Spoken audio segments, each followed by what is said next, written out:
Hello and welcome to True Guidance Tarot. I'm Adriana Teodoro-Dier. I'm a spiritual medium and intuitive card reader. I have a message for Capricorn today. I have asked my guides and for Spirit to send a message through the cards that will be deeply meaningful for you and helpful for you this week as you navigate your journey. I would appreciate it if you would like, comment, and subscribe. It really is awesome if you support the channel because it keeps these videos coming. And when you subscribe, you are connecting yourself to this higher vibrational energy from the other side that can really help propel your journey forward. So, interesting reading this week. There's a lot of conflicting energies. The cards are fighting themselves a little bit, so bear with me as we go through this story. The Eight of Cups is the situation. So this is going away from the material world and getting in touch with your deep sadness. What makes you something that is just not quite fulfilling for you anymore, and you're feeling a bit sad about it. And this is the card where you have that realization and you decide to leave. However, you're acting contrary to the card. This card is going down into the ocean, and this card, they're flying up into the sun. So either you did walk away from something and you're feeling quite happy about it, or you're choosing to ignore that deeper emotion underneath the surface. And you're like, nope, I'm just going to focus on the positive. I'm just going to do the things that I know are going to make me happy. But there is a wealth of knowledge in that deep emotion. There is more information in that deep emotion than you're wanting to go to. So let's just go to the rest of this story. We've got the King of Swords. He is facing the moon. The moon is in the back of the moon is the Empress, and she's looking at the Seven of Cups.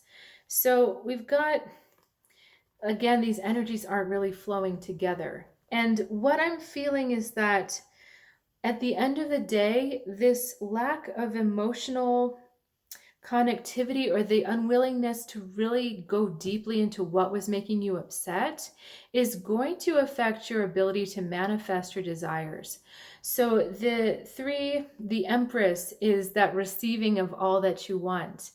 And so, you put out a desire to the universe, you concentrate on it, you believe that you can have it, and then you receive it. That's really, in a nutshell, how the law of attraction works. But the emotions are tending to cloud this, the Seven of Cups. Your focus gets a little bit fuzzy. Your choices aren't always the most grounded or realistic. So you're almost cutting yourself off from the power of your own abundance because the universe wants to respond to you, but because there's this emotional component that's not being paid attention to, it makes the signal a little bit fuzzy. I hope that makes sense to you. So if it doesn't, let me know. So we get to this part. This was the other side, the King of Swords and the moon. So again, we've got the clear, rational power of the King of Swords, who's able to see the truth, the right and wrong, tremendous powers of concentration, tremendous powers of thought. But the moon comes in there, and especially in this deck, the moon is about hallucination and reality not really being what it seems. Things not being what they seem. There's a fogginess to the thinking. And the moon also can represent emotions. It represents the tie to the mother. So mother is also that sense of security. So emotions do not make you feel secure. You do not feel secure in your emotions, and that's why there's a tendency to not want to go there. This is very, very typical, especially of that Capricorn energy, which tends to align more with the provider father rather than its counterpart, the mothering figure that we see in Cancer, which is your opposite sign. So there's a tension there going on as well, that the over-identification with that heavier father energy cuts off the information from the emotions. And maybe this is a helpful way to think about it. The emotions are just information. Emotions can be kind of scary to us earth signs because they're not rational, they don't make sense, and they're kind of messy. But there's information in there, and it's that information that your soul is trying to talk to you about. So it's kind of like the emotions themselves are not the information. It's this signal that something isn't right with your soul. When something's right with your soul, your emotions are aligned and your intuition flows in strongly, and the law of attraction works for you great. The abundance comes to you, everything flows. But when there's a clog in there, when we don't pay attention to those emotions, that energy just kind of gets stagnated, or it gets wasted, or it gets ignored, and it's really what's missing.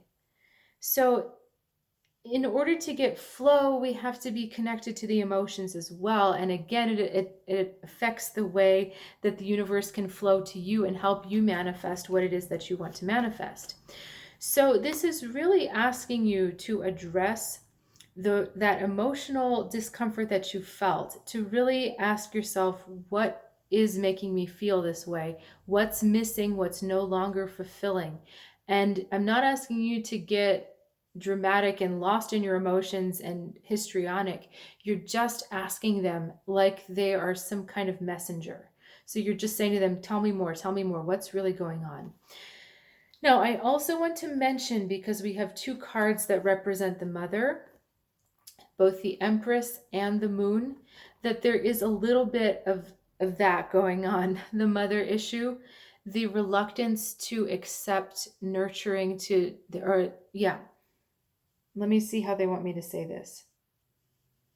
It's really the reluctance to accept the nurturing, the reluctance to accept that emotional flow, because paying attention to your emotions is nurturing. That is nurturing yourself. It's not just getting the food and the water and the shelter taken care of. It's paying attention to those emotions. And so this is asking you to nurture yourself a bit more by paying more attention to those emotions and really looking at them as valuable pieces of your experience, valuable pieces of your reality. So let me see if there's anything else they'd like to say. So just understand that this Four of Wands, which is what you felt like, the energy was this one. The Four of Wands is what you felt like. This is not without grasp. This is in your grasp. Feeling like you have a great foundation and celebrating, that is within your grasp, but that's the point of this. That all of this emotional processing has to be part of your foundation as well. That is a central core of your well-being, just as much as the other stuff, just as much as the showing up in the world as an important person, having the status, showing up responsible for other people. This really is asking you to get in touch with your opposite, that Cancer energy, the mothering, the nurturing, and the embracing of yourself first, and not just what you provide for others. So if you've got questions about that, please reach out below. If you would like more information about Cancer and what that really means, that sign, I'm happy to either point you to resources or to give you more information. Just let me know below. If you're looking for a little bit deeper and more personalized spiritual guidance on your own path, I do have some openings this week, and you can check out trueguidancetarot.com or in the description below. So I'll see you next week, and have a good one.